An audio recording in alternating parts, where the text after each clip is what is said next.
welcome you all to Trek Wars.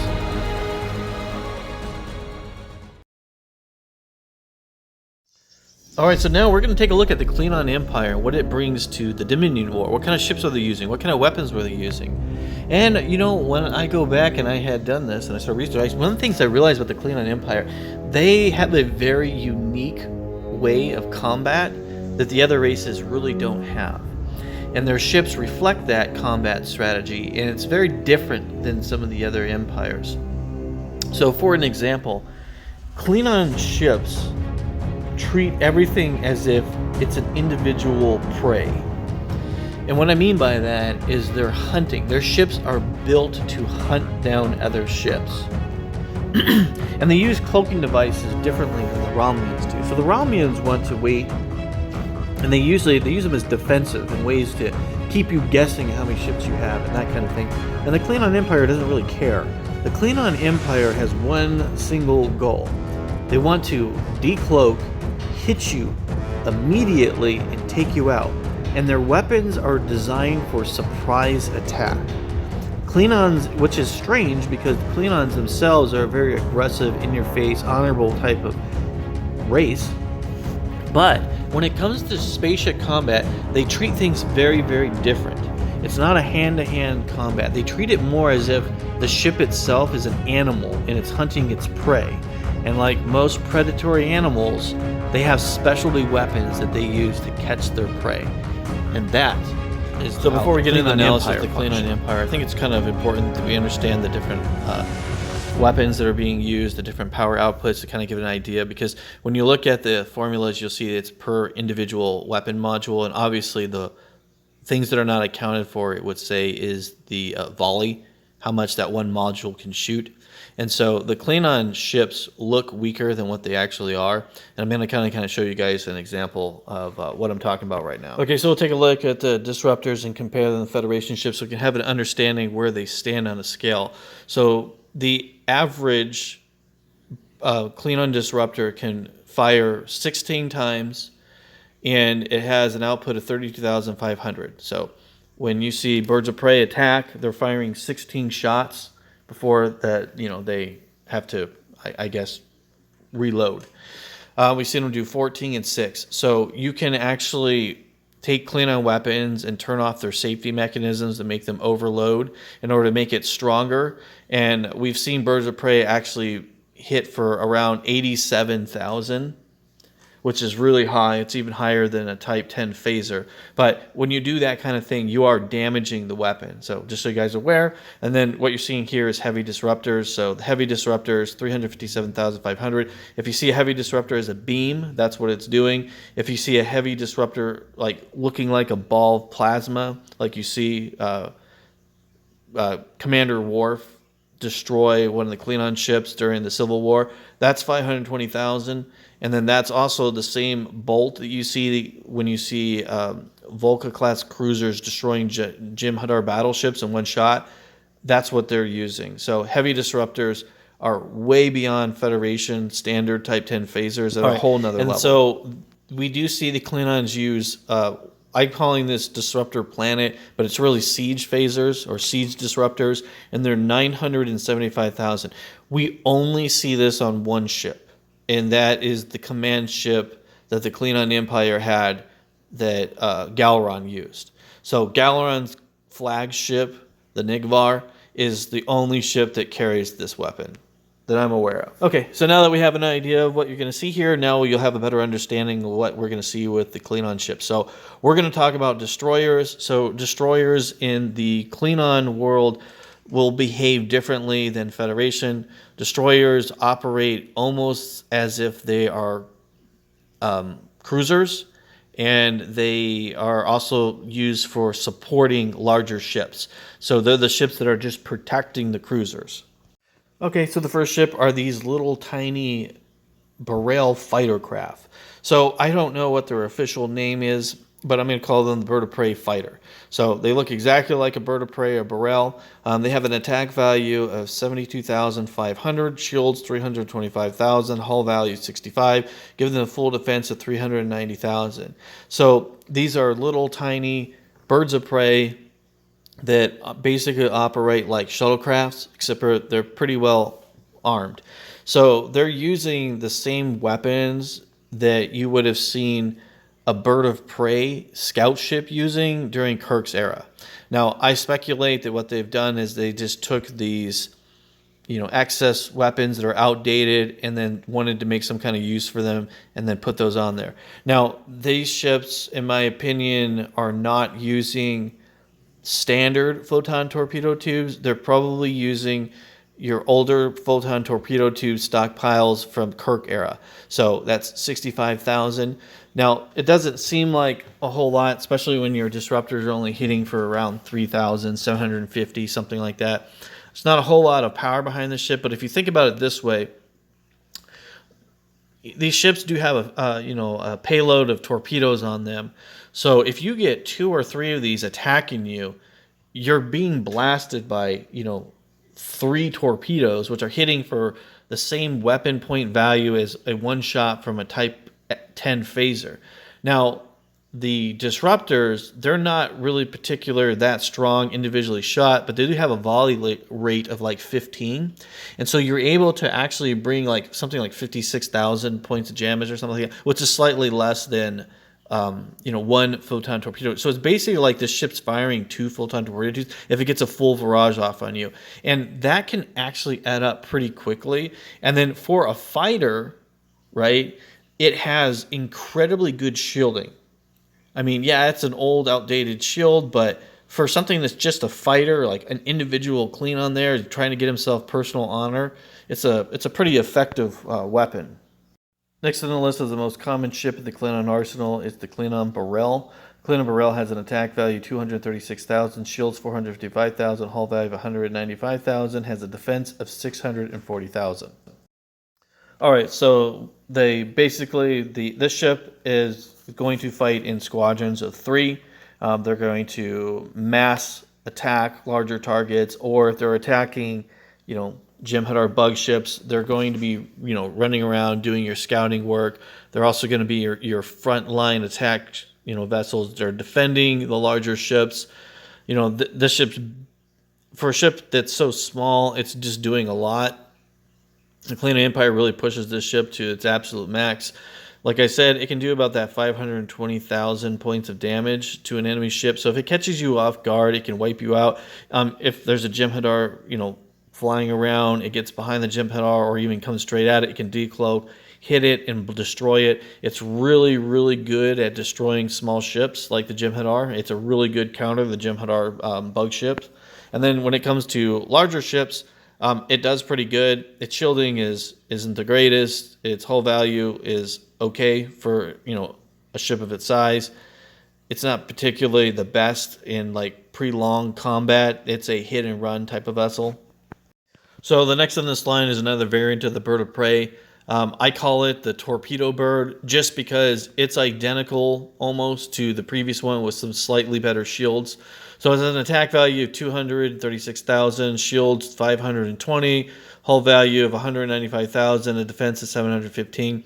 This is pretty much identical to the previous ship, except for it has a more modern torpedo launcher, and that torpedo launcher is capable of launching between 4 to 5 torpedoes. I believe it's actually 4. So it doesn't really seem that impressive, but when you think about how small this ship is and it's using modern torpedoes, so it can deliver a large payload of damage to an enemy target, especially if it caught something big, off guard, and being able to launch 4 torpedoes at once is quite a bit of damage. So this ship is designed to bring basically torpedo support to the Klingon fleet. And then it can once it's used up its torpedoes, it can then just start engaging enemy targets with its disruptors. Pretty much the exact same battle plan, but slightly better than the previous ship.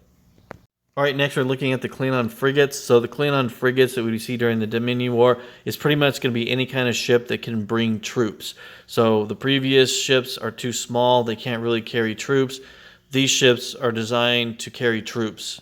All right, so the aging Katanga has been giving a modified Klingon disruptor, so a heavy disruptor, has an attack value of 445,000, shields 325,000, hull value 540,000, and full defense of 865,000. So when you look at this, you're seeing a lot of power coming from that heavy disruptor. That is the only weapon on here that's modern. Everything else is standard, so it can't do a whole lot, and that's okay because this ship is basically used as a troop transport now, and that siege phaser is just so it has something. So it's going to stand in the back lines, and it's going to shoot at large targets. And then once the enemy force has been wiped out, it'll come in and drop off its troops. So basically, the Katanga is a support frigate for troop transport, but then it has a secondary role for, siege attack. All right, so for the Klingon Empire, cruisers are large capital ships that can carry a lot of troops, and also they're designed to go head-to-head with other command ships. So they're there to take on other cruisers and engage them on a front-to-front assault. So they can still do surprise attacks, but they're there to support the fleet when you're in long-time engagements.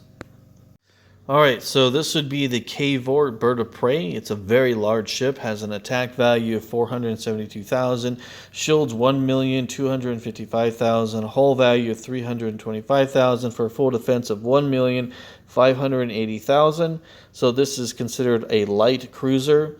This ship is going to bring a decent amount of troops, about 1,000 troops, and it can do a pretty decent amount of damage if it catches an enemy off guard. So this ship basically, they usually have about 4 disruptors and 2 torpedo tubes. Now, this one here is using older torpedo tubes. It's more of a budget starship, I guess, is the best way to say this. And the one that we're looking at here is actually seen in the mirror world, but I'm putting it because the Klingons do have so many different birds of prey and Vor'chas that I might as well. I'm sure it exists in the main fleets. Now, these ships are not really seen during the Dominion War. They were staying in their home territory and were not going for full out engagements. They're pretty big.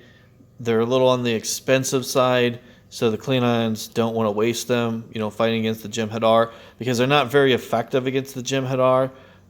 They can only fire frontwards like birds of prey, but they don't have the maneuverability. So they're really only designed to take on larger ships, and they would fight in typically groups of 3. All right, next on our list is a Klingon battle cruiser, which is a Katanga class. Has an attack value of 537,000, shields 1,255,000, a hull value of 540,000, gives it a full defense value of 1,795,000. So this ship is a Katanga class. It is not a Katanga class from 100 years ago. This is just the frame. Everything in this ship is modern and new. The reason you see this ship is the Klingon Empire does not share its technology with some of the other houses. So some of the smaller houses, they don't have Vor'cha class cruisers. They're still using the Katangas. So this is a Katanga with more modern weaponry on it. It's got modern torpedo launchers. It still carries the same amount of troops. It's pretty much identical to the Katanga, except for this one does not have the siege phaser on it. It's got full-on disruptors and standard torpedoes. This ship's designed to engage enemy cruisers. It's not the best cruiser, but it's better than nothing. But for the Klingon Empire, it does have a decent shield on it, so it can, take a decent amount of damage. Its hull value is decent. This is a standard cruiser by the Klingon standards, and then just so you know, the image that you're seeing here is actually the same ship that was saved by Worf, that was damaged. It was on the border of the Cardassian space. So that's what this is. Like I said, it's a standard Klingon cruiser. You're going to see a lot of these during the Klingon battles, and the older, weaker houses would have these kind of ships. Next on our list is the standard Vor'cha. So this class, in my opinion, is going to be considered a heavy cruiser. It has an attack value of 472,000, shields of 2,302,000, hull value of 520,000, a defense of 2,822,000. So this ship is designed to take on large capital class cruisers and go head to head. It's got really, really powerful shields. Rather than having really, really powerful armor like the Steam Runner, it's using the shield. It's just the exact opposite. The ship can carry up to 1,000 troops. This is a really good ship for the Klingon Empire. The only weakness about this ship is its weapons are all forward-facing, so this ship is very vulnerable to fighter attacks from Jem'Hadar that can move out of its firing range. We don't see these ships engaging enemy ships during the Dominion Wars. These ships are protecting the home stations, the home fleets and stuff with other ships. A lot of these ships were also destroyed during the Klingon Civil War. This is the most common ship seen during that time period, and it was phased out for the Vor'cha class cruiser because it is not very effective against small ships. It's designed only to attack larger ships, but it is stronger on a one-on-one basis than the previous ship. So one of the theories that I have about this ship, why we don't see them with the fleets, is because most of the commanders of these fleets dedicated themselves directly to Galron after the war. And so I think that Galron is using these fleets of these ships because they are advanced as a personal guard. And that might be why we don't see the big cavorts anymore and why he's wasting the other house's smaller, not as competent ships. All right, so next on the list is battleships. So battleships are ships that are designed to be able to take on multiple ships at once. They have to have incredibly well armored. They have to have good defenses. They have to be all around really good, and they're designed to take on multiple cruisers. So we have the Vor'cha class cruiser, has an attack value of 1,624,000, shields of 1,798,000, a hull value of 860,769, with a full defense of 2,658,769. So this ship is half the size of a Galaxy class. It's more along the lines the size of an Excelsior class starship, but it is absolutely armed to the teeth. Its forward-facing heavy disruptor is incredibly powerful. It can destroy ships outright that don't have their shields up, and then smaller ships like the Jem'Hadar, it can take them out in one shot. This ship is incredibly powerful. It's maneuverable. It is one of the most advanced ships that the Alliance has. This ship is a hybrid between Federation and Klingon technology. This ship, as far as the Klingon Empire goes, is the most state-of-the-art ship they have. The ship is boasting good sensors. It's got cloaking devices. It has really powerful weapons. Unlike most Klingon ships, it has weapons 360 degrees. It's got something like 18 disruptors on it. The ship is absolutely a beast. This ship can take out just about any Federation starship it comes across. The only thing that it cannot take on are some of the dreadnought Federations, like the Sovereign, things like that. This ship is capable of taking on a Galaxy class. This ship is capable of going toe-to-toe against a Romulan warbird.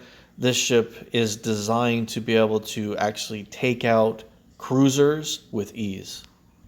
One of the things to note about this ship is it was created by some of the larger houses, and they did not have very many of these ships during the Civil War with the Klingon Empire. After the Civil War, this ship went into mass production. So it started taking the place of the Cavort, and it became the mainstream capital class starship of the Klingon Empire. It not only is it the mainstream warship, this ship is actually built in large numbers. This ship is incredibly powerful, incredibly well-diversed, and it is a exceptionally well-built starship. Klingon ships are kind of a lower class of ship, but this is an exception to the rule. This is absolutely state-of-the-art. One last thing to note about this ship is it said that it carries 1,900 troops. In order to be a dreadnought with the Klingon Empire, you need to be in the range of the 4,000 metric ton range, similar to a Galaxy-class starship, and you also have to be armed to the teeth in order to be a dreadnought. There is only one ship in the category of Klingon that has this honor. Alright, so the only dreadnought we really have on this list is going to be the Negh'Var. So the Negh'Var has an attack value of 1,787,500, shields 3,445,000, a hull value of 2,004,651, which gives a full defense of 5,449,651. So this dreadnought, when it comes to its full-on defenses, is about half that of a dreadnought that you see with the Federation. This ship is got a lot of firepower. It's a good ship, but as far as an actual dreadnought, it's a little lacking in the dreadnought category. The Federation dreadnoughts are 2 or 3 times as strong as this ship just by their defenses alone. But for the overall, this is the most advanced ship that the Klingon ships have. During the Dominion War, this ship is capable of taking on any other ship during the Dominion War, minus Federation dreadnoughts. That's a really powerful ship. Just a note, though, this is the standard without the planetary disruptors. So this is a mass-produced version. And when I say mass-produced, I just mean they were building more than one. So after the attack on Deep Space Nine, the Klingons decided that the Negh'Var did operate the way they wanted it. And like I said, it's a big ship, but it's not really that massive a ship. It's like the same as like a Galaxy class, honestly, when it comes to size. They did start producing these ships. They weren't in massive numbers, but they were there, and they were built during the war. And they could carry a lot of troops. So it was a really efficient ship. It was a good ship. It was really good at obviously defending, stations and stuff. And it's basically the exact same thing as the Vor'cha class cruiser, except for it's got a bigger gun in the front, and it's got some additional weapons and some additional torpedo tubes. But for the most part, it's pretty similar. It's kind of almost the same kind of design. It's a hybrid. They have taken what they learned from the Federation hybrid experiment with the Vor'cha class cruiser, and then they kind of adapted and then upgraded it, and this is where the Negh'Var comes from. All right, so now we're going to look at Gowron's version, which has got the siege phasers. So this is the Negh'Var class cruiser. Siege phasers has an attack value of 3,737,500. Its shields are 3,445,000. It has a hull value of 2,004,651. Has a full defense of 5,449,651. So as we look at this ship, one of the things I want to note is this: obviously it's identical to the previous ship. As far as an actual dreadnought goes, this is one of the weaker of the dreadnoughts. It can hold approximately 2,500 troops. The ship's siege weapons is what puts it in a special category, though. There are very few ships in the Star Trek universe that can bring this much firepower. The ship is capable of launching 4 blasts, so 2 each with the siege phasers. So it's got 2 siege phasers. It can fire twice in a barrage, so that's 4 shots. At that much damage, they are capable of bringing around 3,900,000 points of damage. So what that means is that pretty much any ship like a Galaxy class, a Nebula, any cruiser, any battleship is going to actually completely get obliterated by a barrage from this thing. This thing can take on space stations. It's so powerful. It's designed to take on space stations and siege weapons. So it is possible that other Negh'Var class ships could get these weapons, but as far as we know, and the only time we ever see it or ever hear about it is just on the one ship. Now, I wanted to talk a little bit about this being a dreadnought and how good it would be if it was mass-produced. So being able to do something like this, it can take on small ships, no problem at all. It can defend itself. It's got 360-degree arcs, just like the Vor'cha class cruiser. This is a really good ship. I mean, it can cloak, and then with that much firepower and then decloaking and catching something off guard, you could do some serious damage to even a dreadnought if you were to catch them with their shields down. Now, obviously, this ship's designed to go straight in a head-to-head combat, and if it's doing that, and you're like a large ship like a Galaxy class or something of that nature, you're not going to be able to stand up to the ship because it's going to blow you to pieces because those siege phasers are so insanely powerful. So to give you there are siege phasers, but I think honestly the siege phasers that are coming out of the Klingons are the strongest that we see. They're absolutely overwhelmingly powerful based on the data points we see here. So as far as the actual effectiveness of this ship as a dreadnought, yes, its offensive capabilities are enormous, but it has one huge, huge gleaming weakness, and that's the fact that the siege weapons need to charge, and that the siege weapons have a bottom arc only. So if you're attacking the ship from the side, from behind, or on top, they're useless. But the ship does boast a lot of disruptors and torpedoes. It can defend itself even without the siege phasers, and it's pretty effective. It's just the Federation and the Dominion dreadnoughts are just at another level as far as having tons of weapons and all that kind of stuff. And I mean, the Sovereign is just, its shielding is amazing. For a dreadnought, honestly, this ship's shielding is a little bit on the low side. So in order to give you guys kind of a comparable analysis, you can look at that the Sovereign does outgun this thing by quite a bit, even with these siege phasers. I mean, the quantum torpedoes that are aboard this ship would be able to honestly outweigh the benefit of the siege phasers. And then obviously the shielding, like the Sovereign has almost twice the shielding. It's got twice the hull value, the strength, the armor. So the Negh'Var is a good ship, and I'm not saying it's not. The ship is just, it's not, it's honestly not a dreadnought. It's more of a battleship, in my opinion. But because of the Klingons' kind of like, I guess, lack of technology, it's given the title of dreadnought, but it's not very deserving of the title dreadnought. I really think that it's a battleship, in my opinion. But because that's all they have, that's what we get.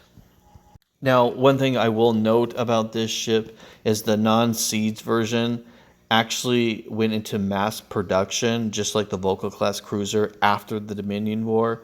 So the ship, though I am giving it a hard time, it's obviously far cheaper to produce and easier to produce than the Sovereign by a significant amount, because you only see a few Sovereigns in the Federation fleet. And even in the future, you don't see that many. There are a lot of Negh'Var class cruisers that are built after the Dominion War, so there must be a production value to this ship as far as its value. So I will give it that. As far as being able to produce and actually create, it's a great ship when it comes to mass production. You get a lot of value from a ship that can be mass produced. You can't do that with a Sovereign. It's so advanced. It's got so much technology. It takes years to build this ship. It takes a lot of resources. So that's where the Klingons do shine with their ships, is they're really good at building good ships in mass production. Okay, so let's go ahead and do an analysis of the Klingon fleet and kind of discuss what I think, and then you can tell me if you agree with me or not. So I kind of think that, first off, the Burrell is a really good small ship. It did a lot. It did really well during the Dominion War, even though it's kind of an older ship, but it was fast, maneuverable, good at sneaking in. I think it was very beneficial to the Alliance.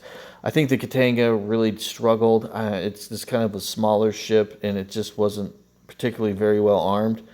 And I think that the K-Vorts were a failure, being only able to fire forward. I think that they were probably obliterated by the Jem'Hadar fighters and just really didn't do much of anything. I believe the Vor'cha class cruiser, if I'm pronouncing it correctly, or Vor'cha, I don't know how to say it. Anyways, I think that the Vor'cha class cruiser was probably a huge asset to the Federation forces. I really think that was probably one of the ships that made the difference. Fantastic ship. Now, the Negh'Var class cruisers, I know they did build some of them. My opinion is that I would rather have two Vor'cha class cruisers than one Negh'Var. I don't think it made a huge difference. And when you look at the size, you could build two Vor'cha class cruisers, honestly, for the same amount of materials that you would for one Negh'Var class cruiser. So I don't think the Negh'Var class cruiser as beneficial or made as much of a difference as the Vor'cha class cruiser. I think that that's a small ship. It's easy to produce. It's very well armed. It does almost the same job as the Negh'Var class cruiser, in my opinion. Now, obviously, taking consideration that the Negh'Var in the screen is the one with the siege phasers, and that when you look at the other Negh'Var, the outset of weapons is only difference by like a few. So the Negh'Var with the planetary disruptors, I think that if the Negh'Var class cruisers came standard with those giant ass planetary disruptors, I would be more impressed with it. I would have put it on a higher scale, but that is not the case. That seemed to be like just a special one-time thing. And yeah, I think the Klingons messed up with that. That would have been a fantastic asset to the Klingon Empire to have Negh'Var class cruisers with siege weapons on them.